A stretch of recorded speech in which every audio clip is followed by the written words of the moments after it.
Hello friends, mature के YouTube channel 10 में एक बार फिर आपका स्वागत है। आप देख रहे हैं अपना लोकप्रिय कार्यक्रम पीएससीएल मैटर एपिसोड 9। आइए साथियों, आज का लाइव कॉलिंग कार्यक्रम पार्ट 1 स्टार्ट करते हैं। जिन भी साथियों ने 8 के बीच में मिस कॉल दिया है उन सभी साथियों को इस कार्यक्रम में कॉल किया जाएगा।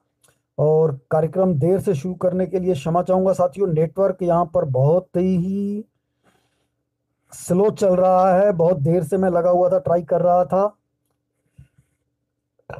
लेकिन नेटवर्क नहीं आ रहा था। अभी थोड़ा थोड़ा आया हुआ है तो देख लेते हैं। जितना चलाएंगे।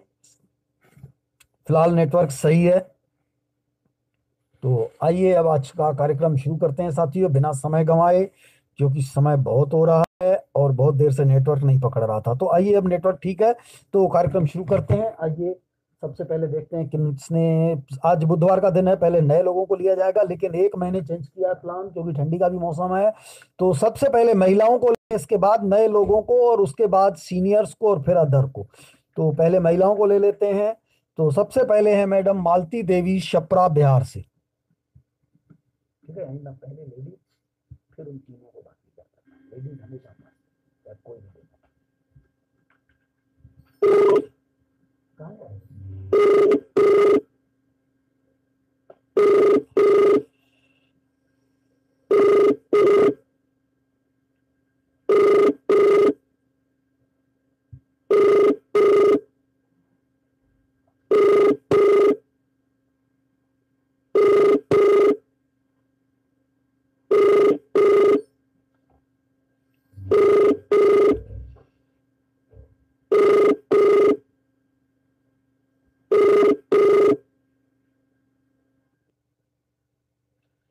चलिए साथियों, इनका फोन कॉल रिसीव नहीं हो पाया। जब तक अगले बंदे को देख रहे हैं, और अगले बंदे हैं 9839789990।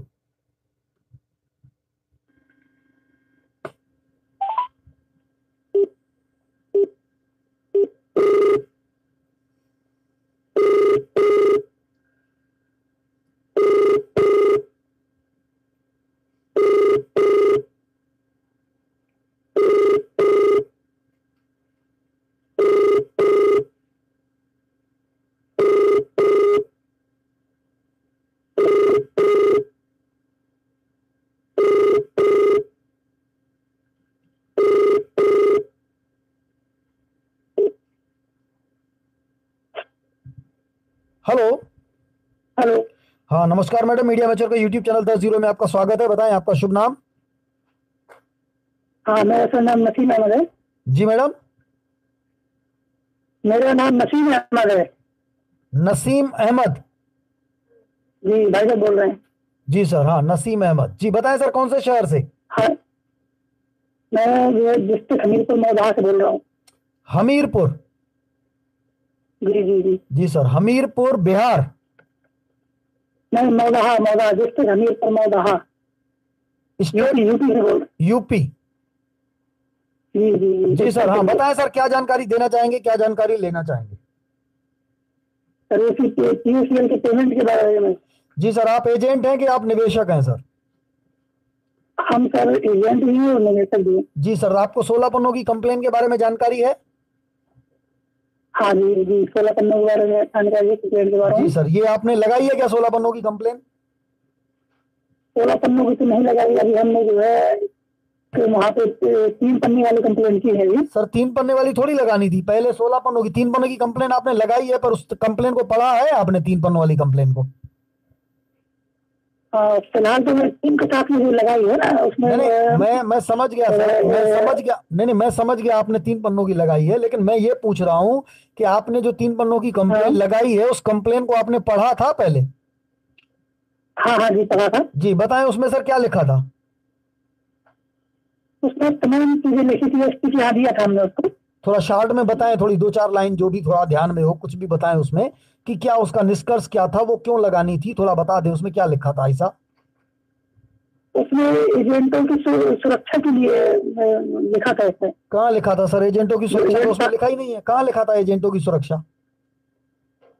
जो एजेंट साथी थे कार्य करने वाले, हाँ, उनकी यदि कोई कस्टमर यदि रिपोर्ट करता है या कोई उनको तंग करता है या किस प्रकार से कुछ पीड़ित करता है जी, तो उसके लिए उनमें मतलब कंप्लेन होती है तो उनका जो है नहीं सर ऐसा कुछ भी नहीं था। थाना होगा।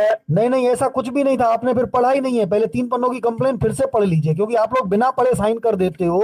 इसी प्रकार आप लोगों ने पहले पीएससीएल के बारे में बिना जाने पैसा जमा कर दिया, अब आपने 3 पन्नों की कंप्लेन बिना पढ़े साइन कर दिया। अब बोल रहे हैं उसने एजेंटों की सुरक्षा के लिए। किसने कह दिया सर एजेंटों की सुरक्षा के लिए? उसको अच्छे से पढ़िए तो सही। हो सकता है 3 पन्नों की एप्लीकेशन में ये लिखा हो कि भाई सब निवेशकों का पैसा हम खा गए हैं, हमको गिरफ्तार करके फांसी पे चढ़ाओ, तो आपने साइन करके दे दिया। नहीं, पहले पढ़ना चाहिए सर। साइन कर रहे हैं आप, साइन कोई छोटी मोटी चीज नहीं होती है। हस्ताक्षर कर रहे हैं मतलब जो भी उस पन्नों में लिखा हुआ है वो आप स्वीकार कर रहे हैं, तो पहले अच्छे से पढ़ लीजिए। हो सकता है उन 3 पन्नों में ये लिखा हो कि सारे इन्वेस्टर्स का पैसा लेकर के हम दारू पी के खत्म कर दिए, अब जिसको जो उखाड़ना हो उखाड़ लो, और आपने साइन कर दिया।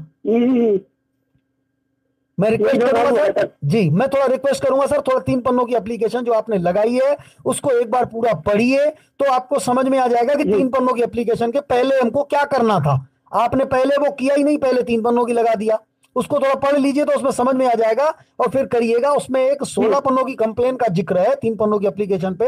मैं बता रहा हूं कि क्या लिखा हुआ है उसमें। उसमें ये लिखा हुआ है 3 पन्नों की एप्लीकेशन में कि हमने इससे पहले 16 पन्नों की कंप्लेन फलानी तारीख को आपको दी थी, उस पर आपने अभी तक कार्रवाई नहीं की है। अतः आपसे अनुरोध है या तो 16 पन्नों की कंप्लेन पे कार्रवाई करें, नहीं तो फिर इस पर करें।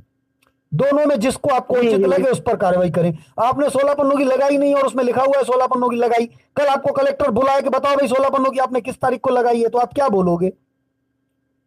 हाँ, बिल्कुल जी, तो मैं रिक्वेस्ट करूंगा सर फिर से थोड़ा 3 पन्नों की भी पढ़ लीजिए, 16 पन्नों की भी पहले पढ़ लीजिएगा, फिर कंप्लेन लगाइएगा। बिना पढ़े कुछ भी साइन मत करिए, पहले अच्छे से समझिए कि उसमें जो लिखा है वो सब सही है कि नहीं, आपकी नॉलेज में सत्य लगता है कि नहीं, और ऐसा काम करना चाहिए कि नहीं करना चाहिए। भाई 16 पन्नों की कंप्लेन लगाने में हमको अगर लग रहा है कि अच्छा है, भुगतान लोगों का मिल सकता है, इस प्रकार की कार्रवाई करना चाहिए तो करिए, और अगर आपको लगे कि नहीं करना चाहिए तो मत करिए, क्योंकि आप लोग दूसरों के कहने पे आ जाते हो। इसीलिए तो ये संगठन वाले जो एआईएसओ थे, इंसाफ दी आवाज थे, सब अपने पास बुला रहे थे, चलो जिंदाबाद मुर्दाबाद करते हैं, और आप भी करने लगे।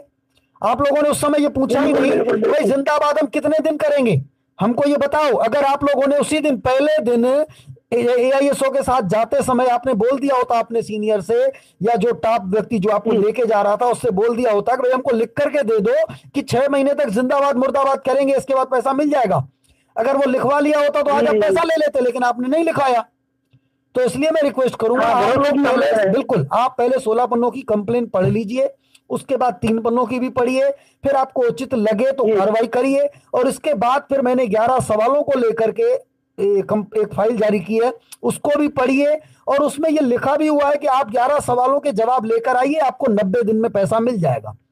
90 दिन यानी 3 महीना होता है। अगर 90 दिन में नहीं मिलता है पैसा तो उसके अगले 24 घंटे में मैं सुप्रीम कोर्ट में 1.5 लाख करोड़ रुपए दे दूंगा। तो 1.5 लाख करोड़ से तो पैसा मिल जाएगा ना, कि नहीं मिलेगा? बिल्कुल मिलेगा। तो बस, तो फिर आप पहले पढ़िए। बिना पढ़े लोग एक दूसरे को बोलते जाते हैं, फिर सीनियर बोलता है अरे इन सवालों से कुछ नहीं होगा। तो सीनियर को कम से कम बोल पाएंगे, अगर आप पढ़ लेंगे पूरा तो सीनियर को बोलेंगे कि भैया इससे कुछ नहीं होगा, लेकिन हमसे लेना देना क्या है, कुछ हो ना हो, 91 दिन में पैसा मिल रहा है तो हम पैसा ले लेंगे, हमें दुनियादारी से क्या लेना देना। या तो फिर आप अगर बोल रहे हो इससे कुछ नहीं होगा तो आप लिख के दे दोगे 91 दिन में आप दे दोगे पैसा, हम इसको फाड़ के फेंक देते हैं, आपके कहने पे चलेंगे, 91 दिन पे आप लिख के दे दो। बिल्कुल सही बात। तो इस प्रकार की जब आप लड़ाई लड़ेंगे, जब आपको खुद को जानकारी बढ़ेगी तो आप जीत पाएंगे।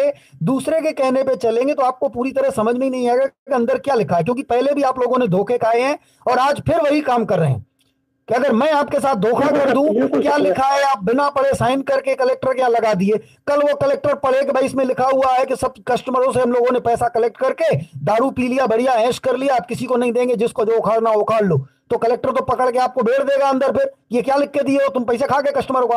तो इसलिए रिक्वेस्ट करूंगा सभी लोग पहले कंप्लेन पढ़ लें कि 16 पन्नों में क्या लिखा है, 3 पन्नों में क्या लिखा है, इसके बाद अपनी स्वेच्छा से साइन करें और आगे की लड़ाई लड़ें कि हमको ये लड़ाई लड़ने से ऐसे पैसा मिल सकता है। जी चलिए सर, मेरे को और इसके लिए एक रिक्वेस्ट और करूंगा कि आप हमारा PSCL 904 नंबर जो वीडियो है उसको एक बार जरूर देखिए, उसमें भी आपको सब कुछ कहानी समझ में आ जाएगी।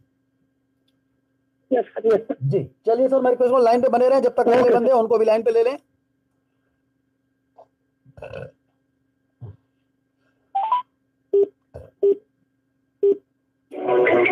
आपने जिस नंबर पर कॉल किया है वो अभी व्यस्त होने के कारण आपका कॉल प्रतीक्षा में रखा गया है। 5% का कैशबैक अनलिमिटेड पैक्स पर सिर्फ माई वोडाफोन ऐप से रिचार्ज करने पर। आप डाउनलोड करने के लिए डायल *277। धन्यवाद। Your call is waiting and the number you have called is busy. चलिए, इनका फोन कॉल रिसीव नहीं हो पाया। जब तक अगले बंदे को देख रहे हैं, अगले बंदे हैं 9027732839।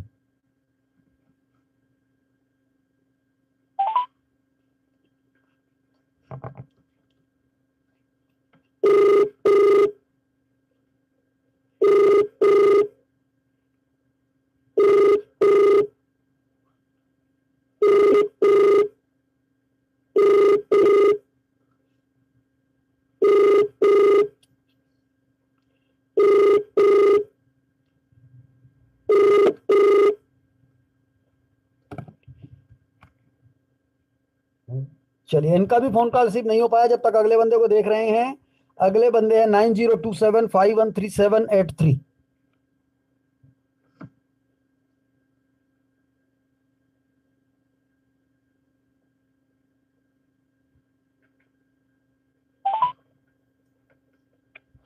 आप जिस नंबर पर कॉल कर रहे हैं वो या तो पहुंच से बाहर है या अभी बंद है।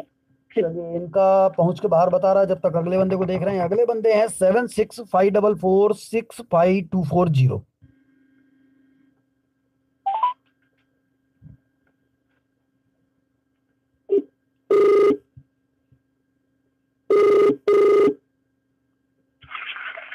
हेलो। हाँ, नमस्कार सर। मीडिया मैच्योर के यूट्यूब चैनल 10 0 में आपका स्वागत है सर। बताएं सर, आपका शुभ नाम। नमस्कार सर। नमस्कार। सर मेरा नाम एमडी गुलाम रब्बानी। जी सर। एमडी मोहम्मद गुलाम रब्बानी। जी सर। मोहम्मद गुलाम रब्बानी। रब्बानी। रब्बानी RABBANI। जी, रब्बानी। जी सर, RABB। जी सर, बताएं सर, कौन से शहर से बात कर रहे हैं सर? जी सर। कौन से शहर से बात कर रहे हैं सर? सर बिहार समस्तीपुर जिला से बात कर रहा हूं। समस्तीपुर, बिहार। जी सर, बताएं सर, क्या जानकारी देना चाहेंगे, क्या जानकारी लेना चाहेंगे? सर PSL को लेकर सर मैं बहुत परेशान चल रहा हूँ सर। मैं PSL में कार्यकर्ता के रूप में काम किया था और कस्टमर भी था दोनों। जी जी। तो खुद भी कस्टमर था और कार्यकर्ता भी था, एजेंट भी था। जी जी सर। तो सर मैं जानना चाहूंगा सर, आपको 16 पन्नों की कंप्लेन के बारे में जानकारी है? जी सर। 16 पन्नों की कंप्लेन के बारे में आपको जानकारी है? नहीं सर। जी। आपने कभी सर पहले हमारे कोई भी वीडियो देखे हैं सर? सर अभी पूरा वीडियो नहीं देख पाया सर। जी। आपके मोबाइल में यूट्यूब के वीडियो चलते हैं? जी सर, चलते हैं सर। जी सर। तो मैं रिक्वेस्ट करूंगा सर, आप एक काम करिए। सबसे पहले तो आप अपने मोबाइल में गूगल में जाकर के सर्च करिए PSL 904, PSL 904।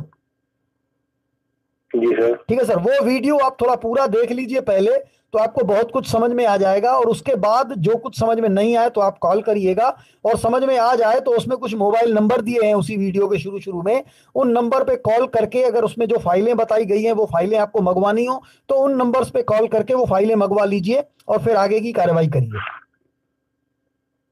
सर बिल्कुल सर, हम देख लेंगे और उसको फॉलो भी करेंगे। कुछ कस्टमर्स ऐसे हैं जो मुझे तंग कर रहे हैं और लीगल एक्शन मेरे पर लेने के लिए तैयार है। कुछ कस्टमर जो मेरे हैं बहुत ज्यादा परेशान कर रहे हैं, मेरे ऊपर लीगल एक्शन लेने के लिए तैयार है। जी सर, बिल्कुल कुछ नहीं होगा सर। बस अब मैं आपको बता रहा हूँ, वही जो आप 904 देख लोगे उसमें बहुत कुछ दिया हुआ है, उसको आप फॉलो करोगे तो लीगल एक्शन आपके खिलाफ ब्रह्मा भी नहीं ले सकता, वो कस्टमर है।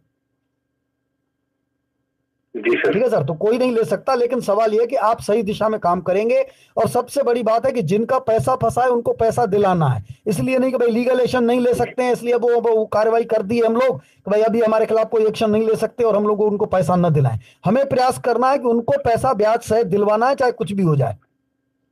बिल्कुल बिल्कुल सर। जी। जी सर। तो मैं रिक्वेस्ट करूंगा 904 नंबर पहले देख लीजिए। उसमें कुछ कंप्लेंट्स के बारे में बताया गया, पहले कंपनी के बारे में बताया गया कि हमारे साथ आज तक ये हुआ है। अगर आपको लगे कि हाँ वास्तव में ये हुआ है, और फिर उसके बाद बताया गया कि इस अब जिस दलदल में हम फंस चुके हैं उससे हम ऐसे ऐसे निकल सकते हैं। तो उसके रास्ते बताए गए, वो समझ में आ जाए। तो उसमें कंप्लेंट्स भी है, एप्लीकेशन वगैरह है सब। तो एप्लीकेशन कहाँ से मंगवानी है वो नंबर दिए हैं, वो सारी एप्लीकेशन आपको फ्री ऑफ कॉस्ट आपको भेज दी जाएगी। आप उसको अच्छे से पढ़िए और उस प्रकार आप कार्रवाई करिए। उसमें कई प्रकार के, जो आपको सीनियरों के खिलाफ क्या एक्शन लेना है, कैसे लेना है, वो भी एप्लीकेशन है। और जो कस्टमर परेशान करते हैं उनसे बचने के लिए आप क्या कर सकते हैं, वो भी सब उसमें दिया हुआ है। जी सर, 904 हमने सर्च कर लिया सर। जी जी सर, उसको पूरा देख लीजिए सर, इत्मीनान से। बीच में कभी भी उठिएगा मत, क्योंकि कुछ भी लाइन आपकी छूट गई तो आपको समझ में नहीं आएगा कि यहाँ क्या बोला गया था। इत्मीनान से आराम से बैठ के पूरा देख लीजिए, और उसके बाद आपको बहुत कुछ उसमें समझ में आ जाएगा। और उसके बाद फिर वो फाइलें वगैरह मंगवा लीजिए, और फिर अगर कुछ समझ में नहीं आता है तो फिर आप मिस कॉल करिएगा, तो मैं आपको अधिक जानकारी दे दूंगा। ठीक है सर, 1 घंटे से ऊपर का है तो मैं देख लूंगा सर। जी जी सर, जी पूरा देख लीजिए, उसमें बहुत कुछ है सर। चलिए, मैं रिक्वेस्ट करूँ सर, लाइन पे बने रहे। अगले बंदे हैं, जब तक हम उनको भी लाइन पे ले लें।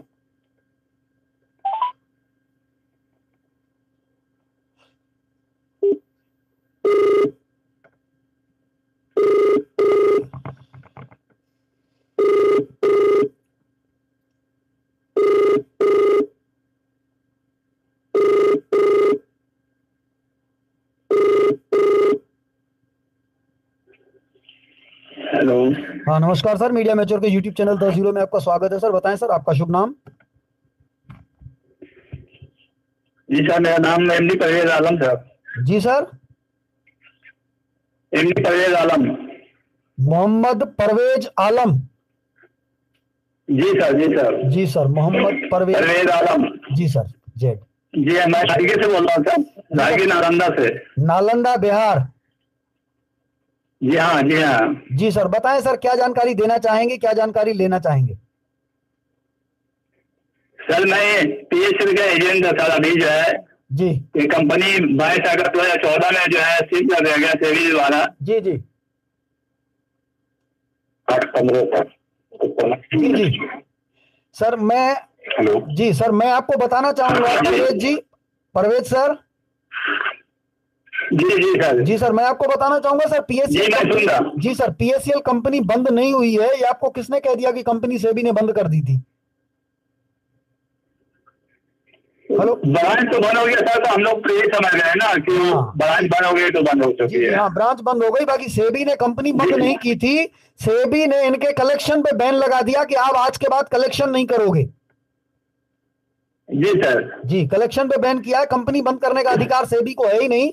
कंपनी बंद करने का अधिकार आरओसी को है, और आरओसी ने कंपनी बंद नहीं की, कंपनी चालू है। लेकिन इन्होंने कलेक्शन करने को बंद कर दिया। भाई, कलेक्शन जो होता है वो सेबी के अंतर्गत आता है, आपका कलेक्शन, और आपने सेबी से लाइसेंस नहीं लिया है, इसलिए आप कलेक्शन आज के बाद नहीं करोगे। तो वो कलेक्शन पे रोक लगी हुई है, अब कलेक्शन नहीं कर सकते, तो इन्होंने ब्रांचें भी बंद कर दी। अब सवाल यह है कि जिनका पैसा फंसा है उनका भुगतान मिले कैसे। तो इसके लिए सर मैं जानना चाहूंगा कि क्या आपको 16 पन्नों की कंप्लेन के बारे में जानकारी है। जी सर, वो तो मैं कर चुका हूँ ऑलरेडी। कंप्लेन मैं कर चुका हूँ, डीएम और एसपी वगैरह को कर चुका हूँ। जी जी सर, ये 16 पन्नों की कंप्लेन आपने कब लगाई थी सर। सर ये मैं लगाया हूँ, वो शनिवार को लगाया है। शनिवार 29 तारीख को लगाया सर, इस तरीके से। जी, शनिवार को लगाया है आपने, 29 तारीख को, आज 2 तारीख है। जी 29 दिसंबर को लगाया था, बाई स्पीड पोस्ट लगाया हूँ। जी जी सर, बाई पोस्ट क्यों लगाया सर, आप लोग कलेक्टर को देने क्यों नहीं जा रहे थे। सर बात है कि समय नहीं था ना सर। समय तो आपको निकालना पड़ेगा ना सर। सर, समय तो आपको निकालना पड़ेगा ना सर। छोटी मोटी समस्या थोड़ी है कि आपके पास जब समय नहीं है, इसका मतलब आप बहुत पैसा कमा रहे हैं, तो कस्टमर को पैसा दे दीजिए, झंझट नहीं सर, आप बात तो दरअसल है कि हम लोगों को मालूमात जो बहुत लास्ट में हुआ है, एंडिंग में हुई सर। भले एंडिंग में हुआ सर, लेकिन देखिए लेकिन सीनियर लोगों ने हम लोगों को कोई जानकारी नहीं दी है इसके बारे में। जी, लेकिन देखिए, आपको मैं आपको एक बात बता देता हूं सर, कि आपने रजिस्ट्री कर दिया, ठीक है। जी सर। जी, अब उसके बाद मान लीजिए आपका टोटल सारे कस्टमरों का मिला करके 10 लाख रुपए जमा है जी, और उसके बाद ब्याज सहित वो 40 लाख होता है। जी सर। और लोढ़ा कमेटी आपको केवल मूलधन दे रही है 10 लाख बस। जी। तो उसके बाद ये 16 पन्नों की कंप्लेन आपका काम करेगी और 30 लाख रुपए दिलाएगी। वो रास्ता मैं बताऊंगा कि कैसे निकलेगा, बाकी 30 लाख। उसके बाद ये 16 पन्नों की कंप्लेन काम करेगी। अब मैं आपसे वो 16 पन्ने की कंप्लेन मंगवाऊंगा, आप ये पोस्ट ऑफिस की रजिस्ट्री की रसीद दे दोगे। जी सर। ठीक है सर। उसके बाद मैं ये जहां पर कंप्लेन लगाऊंगा कि हमने इस तारीख को कंप्लेन लगाई थी तो हमको ब्याज सहित भुगतान क्यों नहीं दिया गया, तो वहां से सीधा आपके नालंदा के कलेक्टर को नोटिस जाएगा जी कि भाई ये फलानी तारीख को आपको इस व्यक्ति ने 16 पन्नों की ये कंप्लेन भेजी है, वो कंप्लेन लेकर के हमारे कार्यालय में उपस्थित हो। जी सर। ठीक है। उसके बाद कलेक्टर पहुंच जाए, मतलब उसको, चूंकि उसको पहले कॉपी भेज दी जाएगी कि ये कंप्लेन है, इस तारीख को रजिस्ट्री करके आपको दी गई है। अब कलेक्टर वहां से लेटर भेज दे कि इनकी कोई 16 पन्नों की कंप्लेन प्राप्त नहीं हुई, हमको एक खाली लिफाफा रजिस्ट्री में आया था और वो हमने फाड़ के फेंक दिया, तब आप क्या करोगे भाई? आपके पास प्रमाण थोड़ी है कि आपने कलेक्टर को ये 16 पन्नों की जो कंप्लेन है लिफाफे में वही अंदर डाली थी। आपने तो लिफाफा फेंक पोस्ट ऑफिस में जमा किया ना। जी जी पापा को तो पैक किया ही था। तो थोड़ी ये बात समझिए, अगर कलेक्टर कल, क्योंकि कल अगर कलेक्टर ये बोल दे कि मेरे पास वो लिफाफा सादे कागज थे अंदर और कुछ था ही नहीं, हमने सोचा किसी ने मजाक किया होगा और फाड़ के फेंक दिया हमने, कोई एप्लीकेशन थी नहीं उसमें, अंदर उसमें 10-12 खाली कागज थे और लिफाफा बंद था। हमने जैसे ही लिफाफा खोला तो अंदर वो था, सादे कागज थे 10-15, हमने फाड़ के फेंक दिए कि सादे कागज किसी ने मजाक किया इसीलिए डाल दिया है। तो फिर आपकी 16 पन्नों की कंप्लेन व्यर्थ चली गई। ये दिक्कत हो सकती है बाद में। अगर कलेक्टर वो एप्लीकेशन लेके आ गया कि हाँ ये 16 पन्नों की कंप्लेन रजिस्ट्री में प्राप्त हुई थी, फिर तो आपका काम हो जाएगा, कोई दिक्कत नहीं है, फिर आपको ब्याज सहित पूरा पैसा मिल जाएगा। लेकिन कल को अगर कलेक्टर ने ये कह दिया कि भाई अरे अकाउंट ढूंढे 16 पन्नों की कंप्लेन कहां रखी है कहां नहीं है, क्योंकि इसने दी भी तो वैसे रजिस्ट्री करके है, तो भेज देंगे, अंदर लिख देंगे सादे पन्ने अंदर निकले, या कोई भी सादे कागज लेके आ जाएगा, भैया ये खाली पन्ने आए थे हमारे पास, भाई मैं कह रहा हूं फाड़ के फेंक दिए थे, पर वो बोलेगा नहीं फाड़ के फेंके, ये 16 पन्ने आए, ये 16 पन्ने सादे हैं, इसमें कुछ भी लिखा हुआ नहीं है।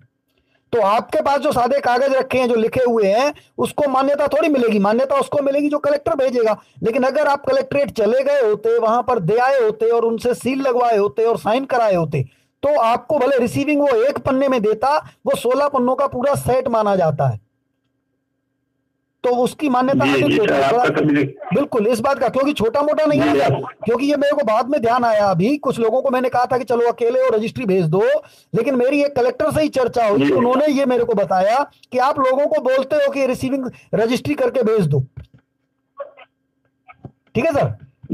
और रजिस्ट्री पे आप लोग समझते हैं इस पर सीनियर लोग जेल जाएंगे जिनके खिलाफ कंप्लेन करते हो, तो जेल तो जाएंगे नहीं, क्योंकि आसानी से भारत में कार्रवाई होती नहीं है। ठीक है जी सर, तो आप क्या करना है ये मुझे बता सकते हैं, समस्या का समाधान आप बताइए। जी तो वही मैं बता रहा हूं सर कि कलेक्टर के यहाँ आपको देने जाना चाहिए। तो उस कलेक्टर का यही कहना था कि आपका मामला छोटा मोटा नहीं है, आपका मामला 58,000 करोड़ मूलधन और 1.5 लाख करोड़ ब्याज सहित, यानी 90,000 करोड़ रुपए ब्याज का लफड़ा है। 90,000 करोड़ रुपए में बहुत सारे कलेक्टर बिक जाएंगे। कलेक्टर बोलेंगे भैया इन्होंने सादा पन्ना भेजा था, आप क्या करोगे उस समय?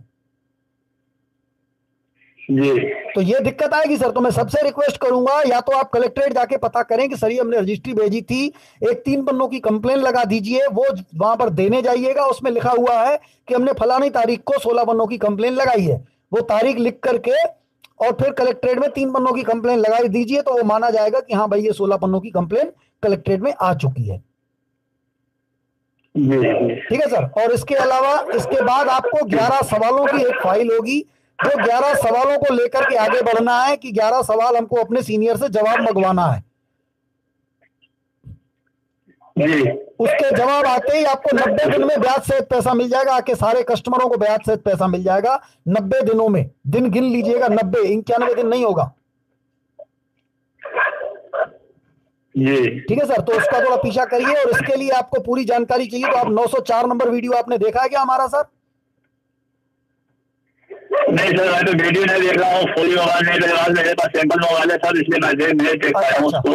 जी जी चलिए ठीक है सर, आपके पास सैंपल है तो जिस व्यक्ति के संपर्क में आप थे उनसे मिलिए और उनको पूरा क्लियर बताइए कि भाई अब जल्दी हमको 3 पन्नों की लगानी चाहिए और 3 पन्नों की कंप्लेन हमको कलेक्ट्रेट में जाकर के दे के आनी है, अब रजिस्ट्री करके नहीं भेजना है, तो वो लगवा दीजिए, तो 16 पन्नों की मान्य हो जाएगी। और उसके बाद जिस बंदे ने आपको ये पूरी जानकारी दी है उसके संपर्क में रहिए, तो वो वीडियो देखते हैं तो उनको आगे जो भी जानकारी होगी तो वो निश्चित तौर पे आपको बताते चलेंगे, और उन्हीं के आप लोग साथ रहिए। सभी लोग एक दूसरे के साथ, जितने भी जूनियर सीनियर हो सब एक हो जाएं तो हमको शीघ्र भुगतान मिल जाएगा, ज्यादा लेट नहीं होगी। चलिए सर, मैं रिक्वेस्ट हूँ लाइन पे बने रहे, जब तक अगले बंदे उनको भी लाइन पे ले लें। अगले बंदे हैं 7017397543।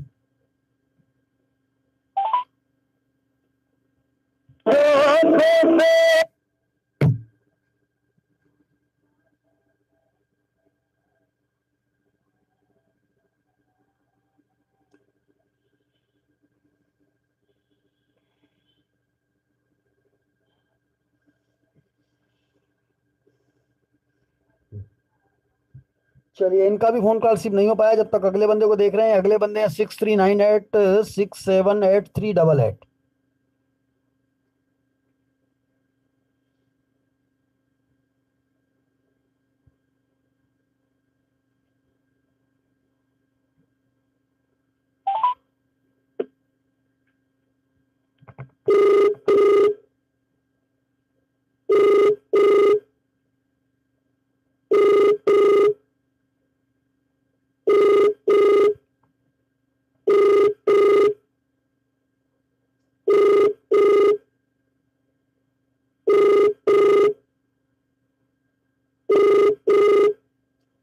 चलिए, इनका भी फोन कॉल रिसीव नहीं हो पाया। जब तक अगले बंदे को देख रहे हैं, अगले बंदे हैं 6306211528।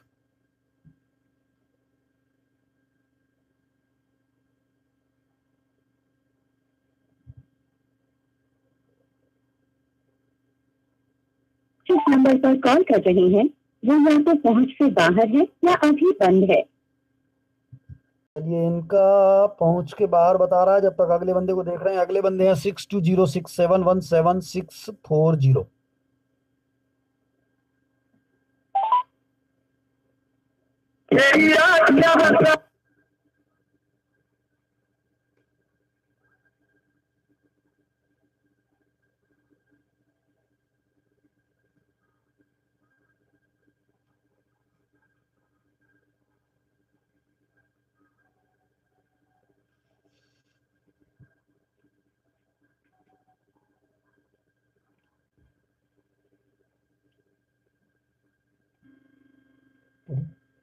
चलिए, इनका भी फोन कॉल रिसीव नहीं हो पाया। जब तक अगले बंदे को देख रहे हैं, अगले बंदे हैं हंसा जी प्रजापति, बनासकाठा, गुजरात से।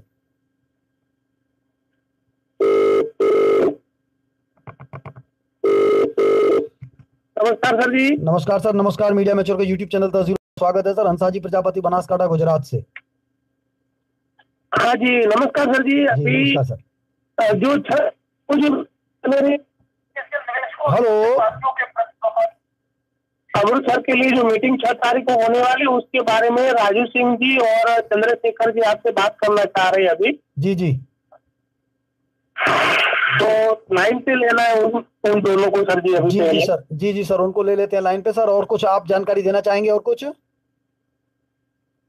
हाँ जी सर जी, अभी आज मैंने जो वॉइस मैसेज किया था उसके बारे में सर कई लोगों ने सवाल किया था मेरे ऊपर। जी सर, कौन सा वॉइस मैसेज सर? मैंने अभी नहीं देखा, मैं थोड़ा दूसरी जगह व्यस्त था, मैं इसीलिए देख नहीं पाया आज कुछ भी। वो जो ज्योतिर्नारायण जी के खिलाफ जो कंप्लेन आई है ना उसकी सिग्नेचर करवा के हम एसपी सर को देने वाले हैं जी पालनपुर के लिए। जी जी, बहुत अच्छा जी। तो ऐसा वॉइस मैसेज हमने यहाँ डाला था तो कई सारे लोगों ने ऐसा कहा था कि ये तो पुराना है। तो हमने हमारे ओर से मैंने जवाब भी दे दिया है। तो मैं सब लोगों को बताना चाहूंगा कि जो एक्शन नहीं लेंगे तो ये लोग हमारी भोलेपन का फायदा उठाएंगे। इसीलिए हम सब लोगों को जगाएंगे कि भाई जो कंप्लेन की तैयारी हो रही है वो कंप्लेन करने का चालू रखो और सब डिस्ट्रिक्ट में FIR डलवाइए। सर मैं अभी सब लोगों को मैसेज देना चाहूंगा सर। जी जी, चलिए, मैं भी बताना चाहूंगा साथियों कि जो लोग बोल रहे हैं कि ये वीडियो पुराना है, ये सच्चाई है। वीडियो पुराना है। ये आप लोगों को वीडियो दिखाने के लिए वीडियो नहीं भेज रहे हैं लोग, ये बताने के लिए बोल रहे हैं कि 2011 में जब ज्योति नारायण ने कहा कि 75,000 का लैंड बैंक है तो आज की डेट में उसकी वैल्यू कम से कम 3 लाख करोड़ होनी चाहिए। फिर आज ये 28,000 करोड़ PACL वैल्यू क्यों लगा रही है? सवाल ये है। आप लोग बोले पुराना है। अरे पुराना ही तो बता रहे हैं ना हम, क्योंकि जिस व्यक्ति को, आज मेरे को एक बात बताइए कि अगर आप किसी व्यक्ति को बुलाते हैं और वो व्यक्ति आपको बोलता है 5 साल पहले आपसे मिला हो और बोल रहा है कि मेरे लड़के की उम्र 22 साल है, वो आपको 5 साल पहले मिला था और फिर 5 साल के बाद अभी मिल रहा है, फिर पूछ रहे हैं भाई आपके लड़के की उम्र कितनी है, तो वो बोल रहा है 19 साल है।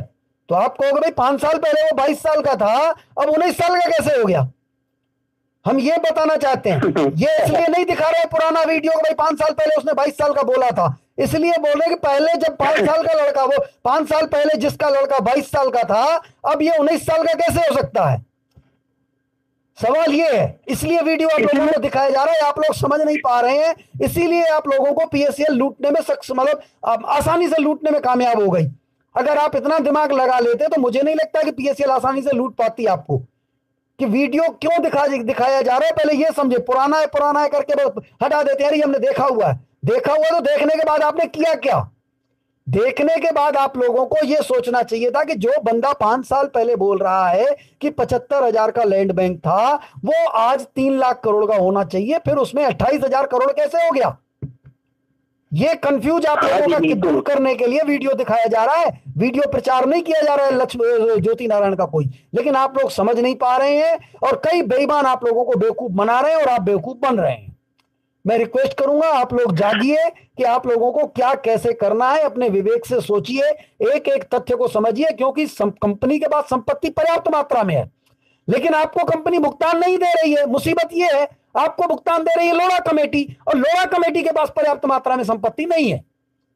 यह समझने का प्रयास करिए कि लोढ़ा कमेटी का कुछ सीनियर आप लोगों को यह बरगला रहे हैं कि सीबीआई ने 1,85,000 करोड़ की संपत्ति जब्त की है। सीबीआई ने कहा था, तो आपको भुगतान सीबीआई थोड़ी देगी भाई, आपको भुगतान लोढ़ा कमेटी देगी। तो जब लोढ़ा कमेटी के पास नहीं है तो आपको लेना देना क्या है उससे, सीबीआई से? सीबीआई ने तो लेकर के वापस दे दी बंगू को। अब आपको अगर वो जब्ती करनी है तो अपने मैनेजमेंट के माध्यम से बंगू तक पहुंचना पड़ेगा, क्योंकि आप सीबीआई तक नहीं पहुंच सकते। क्योंकि एक बात मेरे को ये बताइए, पहली बात तो आप लोग ये साबित कैसे कर पाओगे कि सीबीआई ने इतनी संपत्ति जब्त की? क्या सीबीआई ने आपको लिख के दिया है? नहीं लिख के दिया, मैनेजमेंट को लिख के दिया। तो जो मैनेजमेंट को लिख के दिया है, क्या मैनेजमेंट ने वो पेपर आपको दिए हैं? वो पेपर लेके आइए, मैं सीबीआई से आपको 3 दिन में चलिए वो प्रॉपर्टी सारी लोढ़ा कमेटी के पास अटैच दिखा दूंगा। मेरे को वो पेपर दिखा दीजिए, क्योंकि एसपी त्यागी ने कहा 5 लाख करोड़ की संपत्ति सीबीआई ने अटैच की थी। सच्चाई है, 5 लाख नहीं थी, वो 8 लाख करोड़ थी लगभग। धीरे धीरे पता चल रहा है, क्योंकि 5 लाख भी अनुमानित है, 8 लाख करोड़ की संपत्ति वो थी। 8 लाख करोड़ में खरीद मूल्य की थी, विक्रय मूल्य भी नहीं। अब मैं आपको बता देता हूं, 8 लाख करोड़ की खरीद मूल्य की प्रॉपर्टी थी, जिसका विक्रय मूल्य कम से कम 35-40 लाख करोड़ रुपए था। इतनी वो प्रॉपर्टी थी। लेकिन ये सारा खेल देखिए, पहले जो था मैनेजमेंट इसको हल्के में ले रहा था, क्योंकि सीबीआई ने दस्तावेज जब्ती किए हुए थे और मैनेजमेंट को दस्तावेज से कोई लेना देना नहीं है। मैनेजमेंट को लेना देना था उस प्रॉपर्टी की जमीन से, जो वहां पर भूतल था, उस जमीन पे वो लोग खेती कर रहे थे, उनको कोई दिक्कत नहीं थी। चलो सीबीआई ने रखी है, रखने दो कागज चाहे हमारी ऑफिस में रखे रहे या सीबीआई के ऑफिस में रखे रहे, क्या फर्क पड़ता है? ये सब चलता रहा। लेकिन जब सीबीआई ने इनको अरेस्ट कर लिया तो ये लोग थोड़े विचलित हो गए उस समय, और उसके बाद इन्होंने आनन फानन में, मतलब जो डिपार्टमेंट जैसा कह रहा था उनको एग्री करके और फैसला करा दिया। ये संगठन वाले आपको झूठ बोल रहे हैं कि उन्होंने फैसला कराया, उन्होंने कुछ भी नहीं किया। वो केवल हगने और मूतने के लिए आए थे, हगते और मूतते रहे।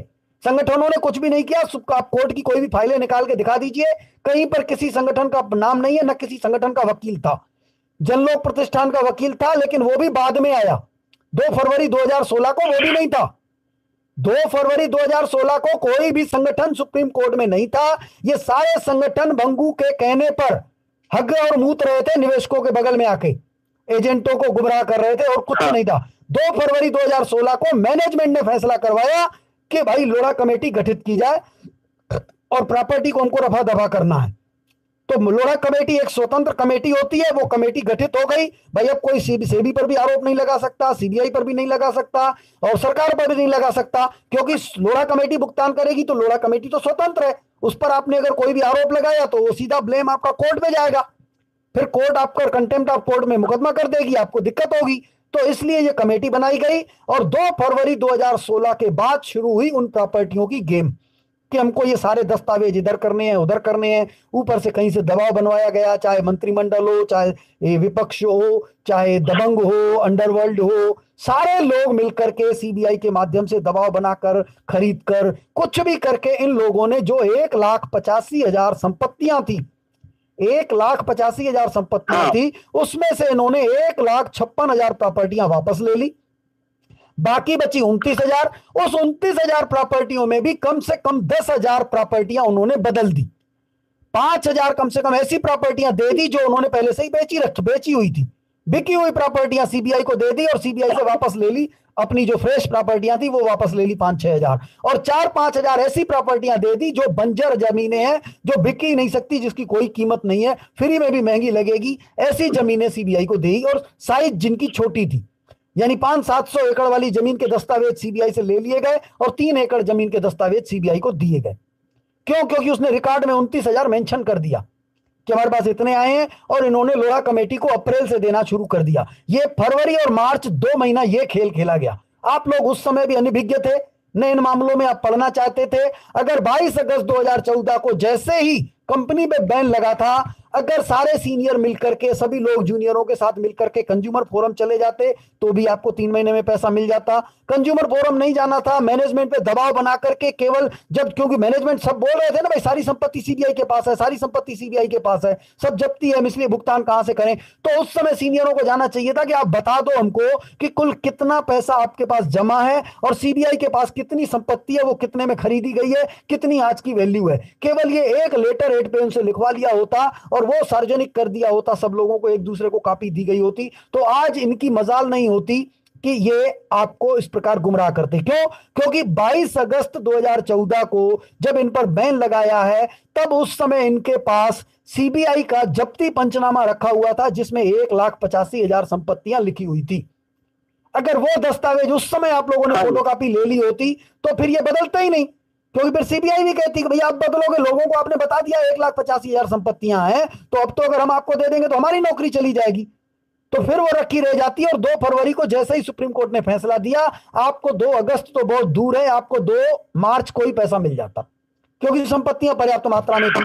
लेकिन ये सारा खेल इसलिए लेट किया गया क्योंकि सबसे पहले इनको ये संपत्तियां गोल करनी थी और इन संपत्तियों का किसी को पता न चले, इसके लिए इन्होंने और खेल लंबा खेला। चाहते तो ये 2 अगस्त को भी पैसा दे सकते थे, लोढ़ा कमेटी आपको मूलधन 2 अगस्त को भी दे सकती थी, क्योंकि 29,000 प्रॉपर्टियां इनके पास थी, वो बिक जाती आसानी से, कोई ना कोई ग्राहक मिल जाता और पैसा दिया जाता। लेकिन कंपनी नहीं चाहती थी, कंपनी ये चाहती थी कि अगर 2 अगस्त को इन लोगों को मूलधन मिल जाएगा तो फिर ब्याज के लिए ही हमको परेशान करेंगे, इसलिए इनको पहले कुछ टाइम खींचो, फिर सोचेंगे चलो भागे भूत की लंगोटी से ही जो मिलता है ले लो, फिर ऐसा माहौल लगेगा। इसलिए लोगों ने गेम खेली और आप लोग उन संगठनों के कहने पे आ गए, उनका लंगोट पकड़ के पीछे दौड़ते रहे और वो हगते और मूतते रहे और कुछ नहीं करते रहे, बंगू का खाते रहे और फिर हगते मूतते रहे, आप उनका लंगोट पकड़ के पीछे घूमते रहे। अगर आपको उनका हगना मूतना बंद कराना है तो आपको आगे आना पड़ेगा। केवल 11 सवालों का पीछा करिए कि भैया हमने जो पैसा डिपॉजिट किया, त्यागी जी का कहना है कि 15 लाख करोड़ का निवेश हुआ, तो उस 15 लाख करोड़ में कौन कौन सी संपत्ति खरीदी गई, हमको आप बताइए मैनेजमेंट से। ये आप मैनेजमेंट से हम पूछने नहीं जाएंगे, हम अपने इंट्रोड्यूसर को पूछेंगे और इंट्रोड्यूसर से कहेंगे कि भैया आप अपने इंट्रोड्यूसर से पूछो, चाहे मैनेजमेंट से पूछो, आप जानो। लेकिन अगर इंट्रोड्यूसर से पूछोगे तो ज्यादा बेटर रहेगा, क्योंकि फिर वो अपने सीनियर से पूछेगा तो वो ज्यादा बेटर रहेगा। लेकिन अगर वो कहता है कि नहीं यार मैनेजमेंट नहीं बता गया तो सीबीआई भी बता देगी, तो सीबीआई के पास रिकॉर्ड है उससे ले लो, तो उसको कहो चलो भैया सीबीआई से पता करना है तो तुम ही सीबीआई से पता करके बता दो हमको। हमारा मतलब नहीं है ये 11 सवाल पकड़ो, हमको लिखित में दे दो कि ये 11 सवाल प्राप्त हुए, अब हमको इसका जवाब आप सीबीआई से ही लेके दे दो। बस सीबीआई दे देती है तो और अच्छा है, कि अगर सीबीआई ये कह देती है कि हमने 5 लाख करोड़ की संपत्ति जब्त की है तो खत्म बात, वो प्रमाणित हो गई। सादे कागज पे भी अगर सीबीआई का अधिकारी साइन कर देता है तो मैं आपको 90 दिन में पैसा दिला दूंगा। पर सीबीआई के पास जाएगा कौन? ये बोल रहे कि आप लोग जाओ, उनको बोलो हम क्यों जाए भाई, हमने पैसा सीबीआई क्या जमा किया था क्या? हमने आपके कहने पे ब्रांच में जमा किया था, तुम अभी ब्रांच खुलवा दो, हम ब्रांच से पैसा ले लेंगे। तुम या तो ब्रांच खुलवाओ, अभी सारी ब्रांचें खुलवाओ, कर्मचारियों को बुलाओ जो बैठे थे, हम उनसे खुद ही पैसा ले लेंगे। ब्रांच से कर्मचारी जाने नहीं चाहिए जब तक हमारा भुगतान चुकती नहीं हो। तुम केवल कर्मचारियों को रोकना, कर्मचारियों की टांगे हम काटेंगे तो पैसा मिल जाएगा। उनको को भाई कर्मचारी क्यों भाग गए? कंपनी ने, किसने, सेबी ने कहा कि कर्मचारी जाएं यहां से? आपने अपने से, कंपनी थोड़ी बंद हुई है। जब आरओसी में कंपनी रजिस्टर्ड थी वहां तो आज भी रजिस्टर्ड है, तो फिर कंपनी क्यों बंद की हो? हम, सेबी ने बैन लगाया है कि आप नया पैसा जमा नहीं कर सकते हो। आपके भुगतान पे आज भी बैन लगा नहीं है। अगर मैनेजमेंट भुगतान करना चाहे तो उसको लोढ़ा कमेटी से अनुमति की जरूरत नहीं है। लोढ़ा कमेटी के पास उसको इसलिए जाना है कि अगर संपत्तियों के बदले पैसा देना है तो लोढ़ा कमेटी के पास जाना है। अगर उनकी जो लायबिलिटी बनती है उसकी अगर जिम्मेदारी लेते हुए अगर वो पैसा देना चाहते हैं तो उसे लोढ़ा कमेटी रोकेगी नहीं। अगर सिकंदर सिंह ढिल्लों अपने से पैसा देना चालू कर दे तो कोर्ट उसको रोकेगी नहीं, क्योंकि कोर्ट ने ये नहीं कहा कि आप पैसा मत दो, ऐसा नहीं कहा है उसने।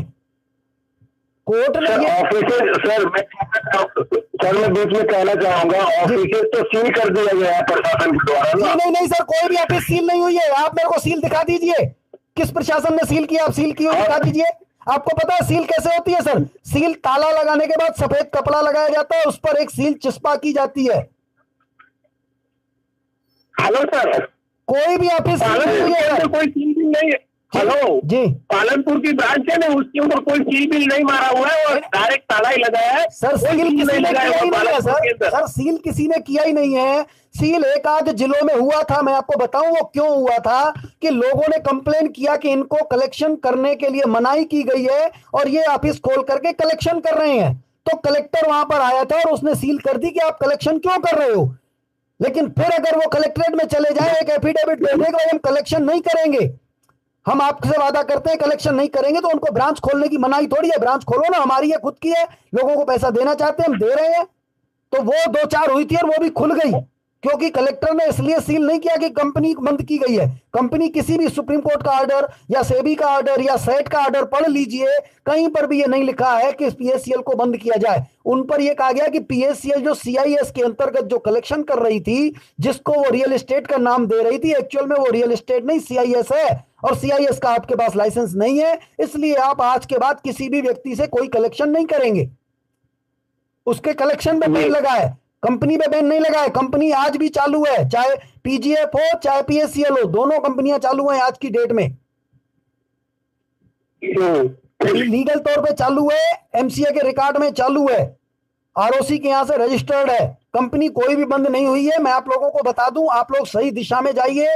ये 11 सवाल आपको भुगतान दिलाएंगे, क्योंकि ये बोले ना, मैं तो वही कह रहा हूं आपको, इसीलिए बोल रहा हूं सभी सीनियरों से रिसीविंग ले लो, इसके बाद ये बोले भर सही कि भाई पैसा लोढ़ा कमेटी देगी। हम पहले इसीलिए बोल रहे हैं कि भाई पैसा लोढ़ा, पैसे के बारे में कलेक्टर से मत बोलिए। लेकिन मैं आपको एक आदेश और भी दिखा दूंगा, इस आदेश में कहां लिखा हुआ है कि पैसा लोढ़ा कमेटी ही देगी। लोढ़ा कमेटी देगी और लोढ़ा कमेटी ही देगी, उस दोनों में अंतर होता है कानूनी भाषा में। क्योंकि सुप्रीम कोर्ट ऐसा लिख ही नहीं सकती है कि पैसा लोढ़ा कमेटी ही देगी, ऐसा लिख ही नहीं सकती। इसलिए नहीं लिख सकती है कि लोढ़ा कमेटी के पास पर्याप्त मात्रा में अगर संपत्ति नहीं होगी तो वो कैसे देगी, क्योंकि सबसे बड़ी बात है भुगतान पर उनको कोई ऑर्डर देने का अधिकार ही नहीं था सुप्रीम कोर्ट को। सुप्रीम कोर्ट कहेगी कि हमारा भुगतान से कोई लेना देना ही नहीं है, क्योंकि कोई इन्वेस्टर पैसा मांगने थोड़ी आया था हमारे पास। हमारे पास तो जो फाइल आई है वो इस बात की आई है कि सेबी ने जो बैन लगाया है वो गलत लगाया है और कंपनी ने अपील की है। हमने उनकी अपील खारिज कर दी। अब खारिज करने के बाद चूंकि प्रॉपर्टी सीबीआई के पास है, ठीक है सर, तो सीबीआई अपने अंदर में करेगी क्या, रात सात करेगी क्या? सीबीआई की बात की संपत्ति थोड़ी है सीबीआई की भाई, सीबीआई के बाप दादा की संपत्ति तो है नहीं और सीबीआई अपने पास रख नहीं सकती। ये संपत्ति निवेशकों की है, तो अब हम कंपनी को देना नहीं चाहते, क्योंकि कंपनी तो पहले से ही वो फ्रॉड की हुई है और उसने ये बैन लगा, मतलब इसको चैलेंज किया कि भाई सेबी ने जो इस पर आरोप लगाया है वो बेबुनियाद है, लेकिन वो आरोप सिद्ध हो गए कि ये सीआईएस में आती है। तो अब कंपनी को देनी नहीं है, तो सीबीआई वो प्रॉपर्टी बेचने की अधिकारी नहीं है, क्योंकि सीबीआई का काम जांच का काम है। सीबीआई का काम थोड़ी है बेचना और लोगों को पैसा देना, ये काम है सेबी का। लेकिन सेबी के वकील ने हाथ खड़े कर दिए कि हम नहीं करेंगे। उसकी वजह थी, अंदर की पॉलिसी थी दूसरी, हम नहीं करेंगे। तो इस पर फिर कहा गया, सुझाव मांगा गया कि क्या किया जाए। फिर जो आपके क्या बोलते हैं एडिशनल अटॉर्नी जनरल, जो एडिशनल अटॉर्नी जनरल थे, उन्होंने सलाह दी कि सर एक रिटायर जज की अध्यक्षता में कोई कमेटी गठित करिए, वो सेबी के माध्यम से भुगतान करेंगे। पहले उनको यही कहा गया कि उनकी अध्यक्षता में कमेटी गठित करिए, तो कोर्ट ने यही कहा कि जज को क्या पता कि कैसे प्रॉपर्टी बेचनी है और कैसे भुगतान करना है, उनको भुगतान का संबंधित थोड़ी जानकारी। तो उन्होंने कहा जज की निगरानी में सेबी करेगी। तब ये कमेटी गठित की गई और बना दिया गया ओके। ये सारी गेम कंपनी ने खेली और आप लोग समझ नहीं पाए। कभी भी सुप्रीम कोर्ट ने ये नहीं कहा कि लोढ़ा कमेटी ही भुगतान करेगी, उसने ये कहा कि लोढ़ा कमेटी भुगतान देगी जी। लेकिन मैं आप लोगों को जानकारी दे दूं कि पीएससीएल के पास पर्याप्त मात्रा में संपत्ति है और पीएससीएल का बाप भी भुगतान करेगा। पीएससीएल का बाप भी भुगतान करेगा, सिर्फ आप लोग जागे रहना। ये लोग अगर जो प्रॉपर्टी बेच भी दिए उस पर भी कार्रवाई हम लोग करेंगे। सिर्फ आप लोग इन 11 सवालों पे बढ़े रहो और रिसीविंग आप अपने सभी इंट्रोड्यूसरों से लेते जाओ। ये रिसीविंग एक महत्वपूर्ण काम करेगी और इनको देखिए हम कैसे नंगा नचाते हैं, क्योंकि 15 लाख करोड़ रुपए आया था। अगर ये कहते हैं कि हमने प्रॉपर्टी 10 लाख करोड़ की खरीदी थी, 5 लाख करोड़ तो उसी में से भुगतान दिया था, तो ये भी मनी लॉन्ड्रिंग में आता है और इसमें भी फंसेंगे ये सारे लोग, उसमें भी ये सारे लोग फंसेंगे कि भाई आपने लोगों से कहा कि हम आपके पैसे से संपत्ति खरीदेंगे, तो खरीदी हुई संपत्ति का दूसरे को भुगतान इस पैसे से आप नहीं कर सकते, आपको इस पैसे से संपत्ति ही खरीदनी थी। तो इस पॉइंट पे भी फंसेंगे ये सारे सीनियरों को हम जेल घसीटेंगे जो हमारा साथ नहीं देंगे, क्योंकि हम इनको यही सारा पूरा परिवार मानेंगे कि ये पूरा पीएससीएल परिवार है मैनेजमेंट। ये जितने भी सीनियर ये 16 पन्नों में साइन नहीं किए हैं, जिनके खिलाफ कंप्लेन गई है, ये सारे बेईमान हैं, ये सारे इन्वॉल्व हैं। इनको पूरा पता था कि ये जो पैसा आ रहा है उस पैसे से संपत्ति नहीं खरीदी जा रही है। तो इन सभी लोगों पे मुकदमे होंगे और चिंता मत करिए, ब्याज सहित भुगतान मिलेगा। इनके केवल बहकावे में मत आए, आप 11 सवालों पे अड़े रहें। अगर जो बंदा, जो सीनियर आपको कह रहा है कि 11 सवालों के चक्कर में मत पड़ो, आपको ऐसा होगा वैसा होगा, तो उससे को ठीक है, जैसा कहना चाहते हो कोई दिक्कत नहीं है, हमको लिख के दे दो और ये टाइप करा के मत लेना। उनसे कहना पहले सादे कागज में लिख के दे दो, साइन करके वो ले लो, अपने पास रख लो और तीसरे दिन बोलो भैया जो आपने लिख के दिया है वही सब एफिडेविट में लिख के दे दो। अगर एफिडेविट में नहीं लिखोगे तो हम कार्रवाई करेंगे। फिर भी पहले सादे कागज में लिखवा के ले लो और सादे कागज में लिखवाते समय इस बात का ध्यान करो कि जिससे लिखवा रहे हो वो अपने हाथ से लिखे, ऐसा नहीं कि वो दूसरे किसी को बुलाए कि तुम लिखो और हम साइन कर देते हैं, ये काम नहीं चलेगा। तो वो भी आपने करवा लिया तो फिर भी देखिएगा उस सीनियर की खटिया खड़ी होगी, और जब उन सीनियरों की खटिया खड़ी होगी तो वो मैनेजमेंट पे दबाव बनाएंगे, आपको भुगतान मिलेगा। चलिए सर, मैं रिक्वेस्ट करूंगा 5 मिनट का ब्रेक ले लेता हूं। 5 मिनट के ब्रेक के बाद सभी लोगों को पुनः लोगों के बीच उपस्थित होते हुए कार्यक्रम में हम राजू सिंह जी को, चंद्रशेखर आजाद जी को भी लाइन पे ले लेंगे। इसी के साथ सभी साथियों को जय हिंद, जय भारत।